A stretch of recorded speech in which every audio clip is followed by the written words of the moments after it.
नमस्कार.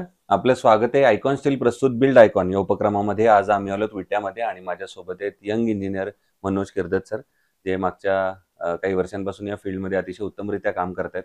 रेसिडेन्शियल प्रोजेक्ट्समध्ये त्यांची खरं तर अतिशय उत्तम कामगिरी चालू आहे. त्यांच्या एकंदर शैक्षणिक प्रवासाबद्दल, आता या अनुभवांबद्दल आपण बिल्ड आयकॉन या प्लॅटफॉर्मवर त्यांच्याशी गप्पा मारणार आहोत. नमस्कार. आधी आपण गप्पांना इथून सुरुवात करूया. ते म्हणजे तुमच्या शैक्षणिक प्रवास कसा होता? ते म्हणजे तुमची शाळा कुठली होती? तुमचं कॉलेज कुठलं होतं? आणि सगळ्यात महत्त्वाचं म्हणजे सिव्हिल इंजिनिअरिंग या फील्डमध्ये येण्यामागची प्रेरणा कोणाची होती किंवा प्रेरणास्थान कोण होतं, ज्यांच्यामुळे तुम्ही या फील्डमध्ये आलात? काय सांगाल? माझं 1ली ते 10वी शिक्षण ढवळेश्वरमध्ये झालं. हं. 11वी-12वी माझं मॉडर्न एज्युकेशन सोसायटी विट्यात झालं. त्यानंतर नानासाहेब महाडिक पॉलिटेक्निक पेठ नाका तिथे माझं डिप्लोमा इंजिनिअरिंग झालं. आणि माझं ह्या मागचं कारण की माझे पप्पा ह्यामध्ये आधी कॉन्ट्रॅक्टर होते. वाह! तर त्यांच्या ह्यानं मला ते त्यात जावंसं वाटत होतं, म्हणून मी ती फील्ड निवडली. हं. मग वडिलांचं काम होतंच ऑलरेडी, त्यामुळे ऑलरेडी तसं होतंच. ऑलरेडी एक प्लॅटफॉर्म बनलेलाच होता. माझा पुढचा प्रश्न आहे तो म्हणजे पहिला स्वतःचा वैयक्तिक केलेला प्रोजेक्ट आठवतोय का? आणि तेव्हा काय दडपण होती, भीती होती? कसा होता तो प्रवास? कोणाच्या रेफरन्सनं तो प्रोजेक्ट मिळालेला? तो स्ट्रगलचा पिरियड कसा होता? इंजिनिअरिंग पूर्ण झाल्यानंतर आणि पहिला प्रोजेक्ट घेईपर्यंत? पहिल्यांदा मी 6 महिने पप्पांच्या बरोबर नुसतं फिरायचो. हं. साईटवरती इकडे जा, तिकडे जा. त्यानंतर पप्पांनी मला एक ढवळेश्वरमध्ये साईट दिली, ती पूर्ण करण्यासाठी. पण ती पहिल्यांदा एवढा जास्त काय अनुभव नव्हता. त्यानंतर मी पप्पांच्या अनुभवाखाली ती साईट अशी कंप्लीट करत गेलो. कुणाला किती काय करायचं, कुणाला किती पेमेंट द्यायचं, हा हिशोब मी त्या साईटवरती पूर्ण करत गेलो. आणि मग तिथनं अनुभवायला तिथनं सुरुवात अनुभव यायला झाली. सुरुवात बरं, झाली. ठीक आहे. आता एक दोन त्यात इंडस्ट्रीतले असे प्रश्न म्हणजे आता आपण विटा सांगली या भागात जिथं काम करतोय, तिथं बऱ्याचदा अकुशल कामगारांचं प्रमाण फार आहे. जास्त आहे. अनस्किल्ड लेबर आपण ज्याला जास्त. म्हणतो त्याला. आणि अशा अकुशल कामगारांबरोबर काम करणं हे बऱ्याचदा धोकादायक सुद्धा ठरू शकतं.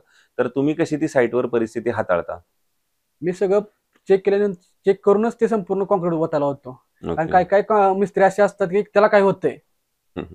म्हणजे ते होतंय त्यांना काय कळतंय साहेबांना, बरोबर. असा जास्त अनुभव आहे मला तिथं. हं, हं, पण हं. मी ते तिथं प्लॅन प्रमाणे करून घेऊनच मग ती ओततो. बरोबर. दुसरं, आता तुम्ही रेसिडेन्शियल बंगलोचं काम करता. बऱ्याचदा तुम्हाला एक अनुभव आला असेल, ते म्हणजे कस्टमर असं विचारतो किंवा सांगत असेल, की माझं बजेट एवढंच आहे आणि एवढ्याच बजेटमध्ये आता मला घर बसवून द्या. अशा वेळेला एक इंजिनियर म्हणून तुम्हाला दर्जा पण राखायचा असतो. तर दर्जा आणि बजेट या दोन्हीचा समतोल मग तुम्ही कसा साधता? थोडंसं स्क्वेअर फूट मध्ये थोडंसं कमी करणे हं, किंवा कस्टमरला तिथं काय हवंय तेवढंच देणे. हं. जास्त तिथं न काय खर्च करता ज्याला जेवढं हवंय तेवढंच द्यायचं, तिथं जास्त खर्च करायचा नाही तिथं. बरोबर. म्हणजे त्याच्या पैशाचा पण पैशाचा सेव्हिंग पण होईल. विचार करायचा. बरं, ठीक. आता याच्या पुढचा प्रश्न थोडा वेगळा आहे आतापेक्षा. तुम्ही स्वतः तरुण आहात, एक इंजिनियर आहात आणि विट्यासारख्या महत्त्वाच्या तालुक्याच्या प्लेसला तुम्ही काम करताय. म्हणून हा सांगलीतले आणि मूळचे आहात म्हणून हा प्रश्न आहे तुम्हाला. ते म्हणजे सांगली जिल्ह्याच्या विकासाचं व्हिजन असं जर एक इंजिनियर म्हणून तुम्हाला विचारलं, तर तुमच्या डोळ्यासमोर कुठले मुद्दे येतात किंवा कुठली क्षेत्र येतात, ज्या क्षेत्रांवर आता काम झालं पाहिजे पुढच्या 10-15 वर्षात? जर आपल्याला सांगली सगळ्या अख्ख्या जिल्ह्याला पुण्या-मुंबईसारखं पुढे न्यायचं असेल, तर कुठले असे क्षेत्र आहेत, कुठले असे सेक्टर्स आहेत, इंडस्ट्री आहेत, की ज्या आता सांगलीत आल्या पाहिजेत असं तुम्हाला वाटतं? सांगली जिल्ह्यात पहिल्यांदा आयटी सेक्टर आलं पाहिजे. बरं. आणि अजून कुठल्या सुविधा किंवा डेव्हलपमेंट व्हायला पाहिजे सांगलीमध्ये असं वाटतं तुम्हाला? की तरुणांना रोजगार मिळाला पाहिजे जास्त करून. हं, हं, हं. आणि जे शिक्षण पूर्ण केलंय त्यांना पहिल्यांदा तिथं नोकरी मिळायला पाहिजे. बरं. कारण की सांगली जिल्ह्यातली बरीच लोक पुणे मुंबईला कामाला जातात, हं. तर सांगली जिल्ह्यात काम मिळत नाही त्यांना. हा फार महत्त्वाचा मुद्दा आहे. तुम्ही म्हटलं जसं आयटी इंडस्ट्री आली, की पर्यायानं त्याला रोजगार सुद्धा निर्मिती इथली होईल आणि इथल्या तरुणांना इथं काहीतरी काम मिळेल. मग सरकारनं काय पावलं उचलली पाहिजेत किंवा सरकारनं अजून काय करू शकतो असं तुम्हाला वाटतं, आयटी इंडस्ट्री जर सांगलीत आणायची असेल तर? थोडासा प्रयत्न केला पाहिजे हं, की सांगलीला पहिल्यांदा एअरपोर्टची व्यवस्था सुविधा केली पाहिजे. हं. बरं, ठीक आहे. दुसरं, या क्षेत्रात आता जे तुमच्यासारखेच तरुण येत आहेत, तर त्यांना एक मित्र म्हणून तुम्ही काय सल्ला द्याल या क्षेत्रात येण्यापूर्वी? येण्यापूर्वी एवढं सांगेन की कामात क्वालिटीत महत्व द्या, रेट तोडू नका कामाचे. रेट कमी केला तर पर्यायानं ते क्वालिटी आणि क्वालिटी कमी सगळ्यावरच होते. हे होतं. बरोबर.